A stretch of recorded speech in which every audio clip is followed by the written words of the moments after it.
In this installment, we're going to be going over the MLB bet slate for Wednesday, July 9th. Let's get into it.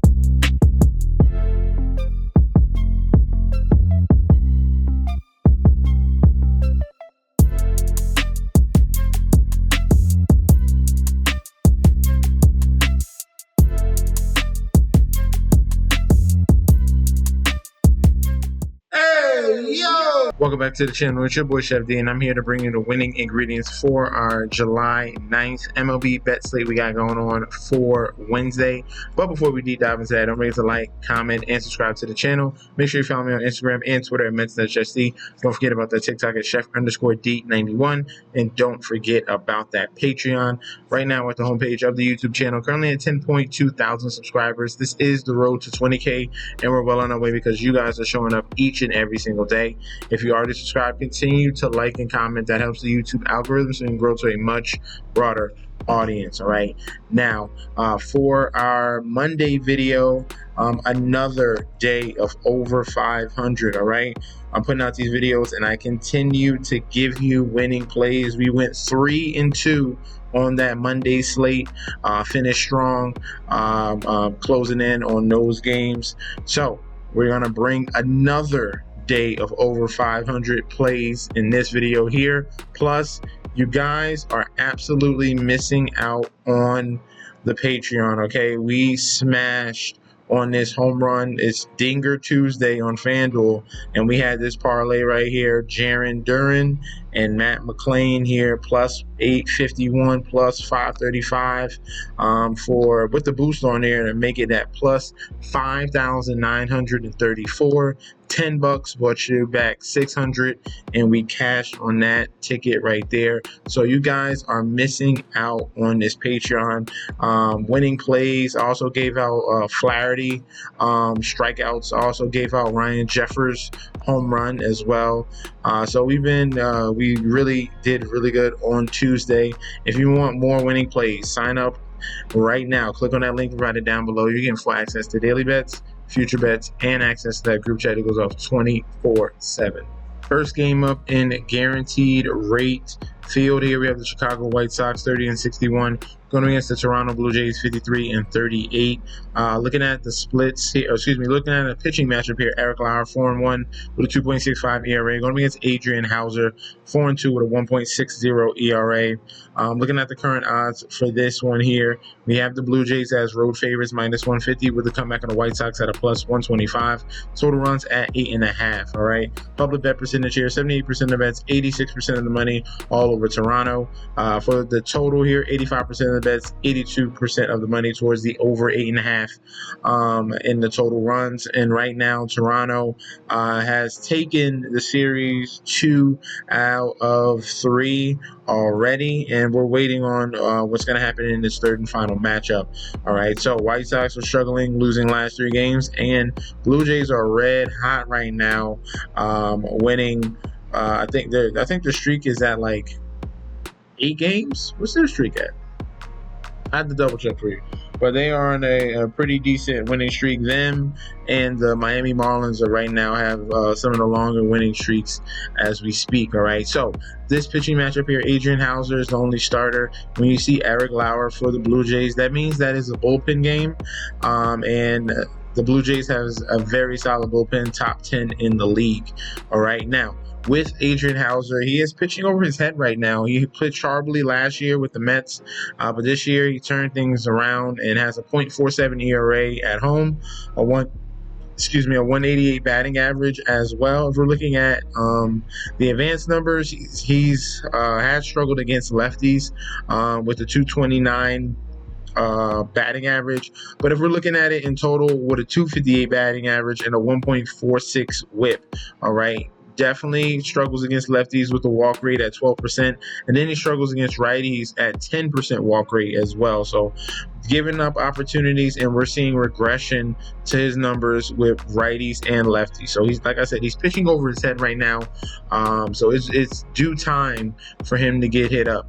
All right, and this Blue Jays team is on fire right now. I'm going to be relying on the Blue Jays in their bullpen. Like I said, top 10 in the league. They've been stout with a 3.62 ERA. And ultimately, I'm going to be taking them on the money line. All right, so Blue Jays money line as the main play. Secondary play in this game with the Blue Jays attacking Adrian Hauser. I like the team total over for the Blue Jays in this game as a secondary play. In target field here, we have the Minnesota Twins 46-47 going against the Chicago Cubs 54-37. Looking at the pitching matchup here, Cade Horton is 3-2 with a 4.15 ERA, going up against David Festa 2-3 with a 5.48 ERA. Looking at the current odds for this game here, we have it split down the middle here. Technically, the Cubs are slight road favorites, -115, with the comeback of the Twins at a -105. But essentially, this is even. Total runs at 9. All right. Public bet percentage here, we have 72% of the bets and 95% of the money all over Chicago Cubs. For the total runs, 53% of the bets, 57% of the money towards the over 9 in the total. All right. Now, first game of the series went towards Minnesota 8-1. This is the second game here, and Cade Horton is on the road, and he had struggled on the road with a 6.08 ERA, a 309 batting average as well. He's given up 10 walks, 16 earned runs in 23 innings, so these are not good numbers at all. If we're looking at advanced numbers, the power to righties is really what's killing him, 1.80 home run per 9. He's walking righties at 11%, 341 batting average, 210 whip. So across the board here, we see some horrible numbers here. An opportunity for the Twins to hit up Cade Horton, all right? Now, for the Minnesota Twins in David Festa. Festa has a 4.56 ERA at home, where technically he has pitched a little bit better at home compared to on the road. But looking at his number, he's given up a 290 batting average. Advanced numbers at home, he's given up power to righties just like Cade Horton, 1.54 home run per 9. Walk rate at 11 to lefties, 333 batting average. So definitely both of these guys are huge question marks here, trying to solidify a win in this one. So I love the over 9 in the total, okay? Over 9 in the total will be the main play. The secondary play will be Twins on the money line. I ultimately think the Twins get another win. All right, I wish it was plus money, but hey, this line is fishy. If all this money is coming in on the Cubs and it's only even, then that's definitely something that's a little bit fishy here. So I will go with the over 9 runs main play, Twins on the money line as a secondary play. In Fenway Park here, we got a special game, right? Boston Red Sox here, 48-45, going against the Colorado Rockies. Looking at this pitching matchup, man, oh man.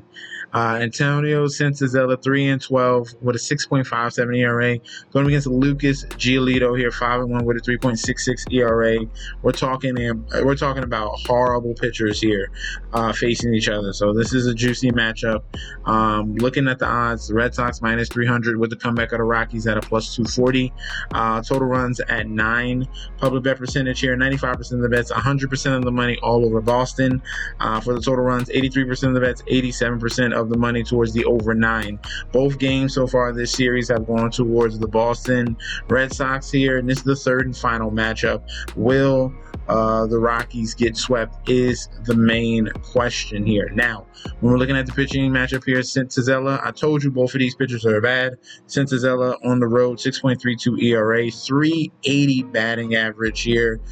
He's given up advanced numbers. He's given up a lot of power to righties and lefties, 2.00 versus righties, 1.42 against lefties. He's walking righties at 10%. Both lefties and righties are hitting well above 300 with great numbers. So This is a juicy spot for the Red Sox, and this is also a juicy spot for the Rockies because Lucas Giolito is horrible in Fenway. 5.83 ERA, 339 batting average. If we're looking at his advanced numbers, 1.17 home run per nine against righties, 1.29 against lefties, 8% walk rate against lefties. The batting average is well over 300 versus lefties and righties.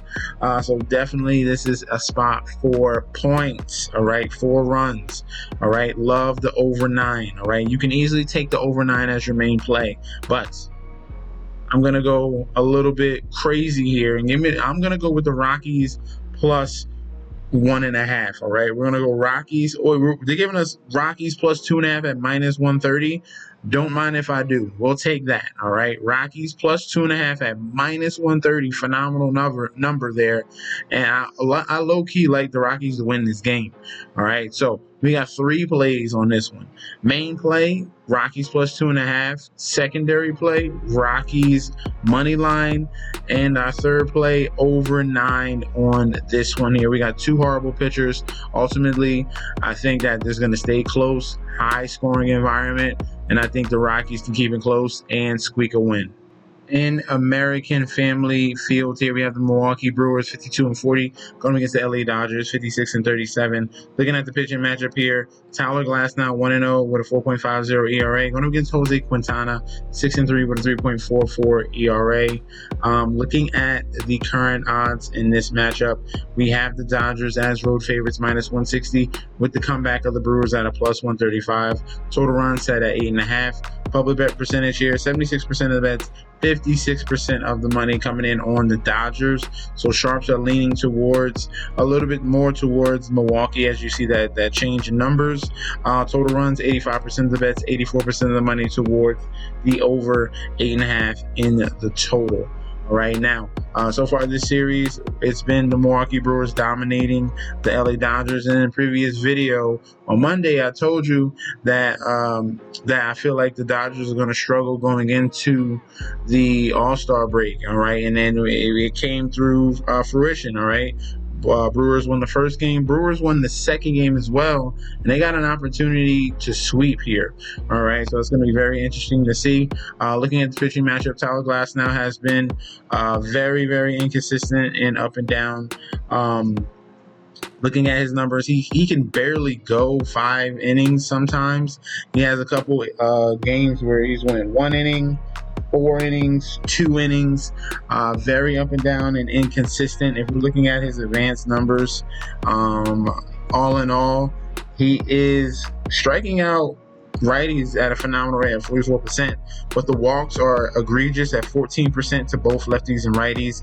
Lefties, he's giving up a 3.12 home run per 9. That's horrible, and a 286 batting average against lefties as well. All right, so definitely Tyler Glasnow has some major issues versus lefties here, and this Milwaukee Brewers lineup definitely packs a punch. All right, Jose Quintana, he's a lefty. He's been struggling at home with 5.96 ERA at home, 292 batting average. So you could definitely see an over in this one. His advanced numbers, he's giving up power to righties and lefties. He's giving up a walk rate of 10% to righties. That's not good. 324 batting average to righties as well at home. And this is where he has struggled, all right? So this game, I see that Dodgers are going to be fighting here. Brewers are going to be fighting, putting up runs. Both of these pitchers are definitely vulnerable. Secondary play is going to be over 8.5, all right? But the main play, yet again, we're going back to the well for a third time in a row. Main play, Brewers plus 1.5 at minus 125. Another phenomenal number, getting value there. All right, main play Brewers plus 1.5, and secondary play over 8.5 if you do not like the spread. Last but not least, in Kauffman Stadium, Kansas City Royals 45-48 going against the Pittsburgh Pirates 38-55. Pitching matchup here, Bailey Falter 6-4 with a 3.69 ERA going against Chris Bubich 7-6 with a 2.36 ERA. He has been one of the aces here for the Royals despite some of their injuries here with Reagan's. Royals are home favorites minus 200 with the comeback of the Pirates at a plus 165. Total run set at 8.5. Public bet percentage here, 81% of the bets, 75% of the money towards the Royals on the money line. For the total, 69% of the bets and money towards the under 8.5. And so far this series, the Royals have been dominating Pittsburgh Pirates 9-3 and 4-3 in the first 2 games. This is the third and final matchup. Can the Royals sweep the Pirates? As you can see, Pirates have been on a very long losing streak, and we'll see if that can continue here against the Royals. Bailey Falter on the road has been pretty bad, 4.28 ERA, only 27 strikeouts in 40 innings. That's not good. 248 batting average. If we're looking at advanced numbers, it's the power versus righties. This is really bad. 2.37 home run per 9 versus righties. 9% walk rate versus righties. 250 average, pretty much both to lefties and righties. It's not too bad, but definitely where you can be exploited at. Whip is high enough that you can be exploited as well. So definitely a spot for the Royals that they can put some runs up on the board. And then Chris Bubich has been outstanding on the road and at home as well. 226 batting average, 2.63 ERA at home. Phenomenal numbers. Low home run per 9, high strikeout rate at 26 to both. He's keeping the walk rates low at 6%. Low versus righties at 207 batting average. So I'm really impressed all in all on both sides here for Chris Bubich. This is going to be a complete sweep here for the Royals. Give me them on the money line at -200. Secondary play will be under 8.5 in the total. All right, so that's going to be our breakdown for the Wednesday slate. Let me know in that comment section down below if you agree or disagree. We could definitely debate about that down below in the comment section. If you want to get locked and loaded for the Patreon and get more winning plays like I just showed you, that home run parlay, click on the link provided down below. You're getting full access to daily bets, future bets, and access to that group chat that goes off 24/7. This is your boy Chef D. I'll be back very soon, and peace out.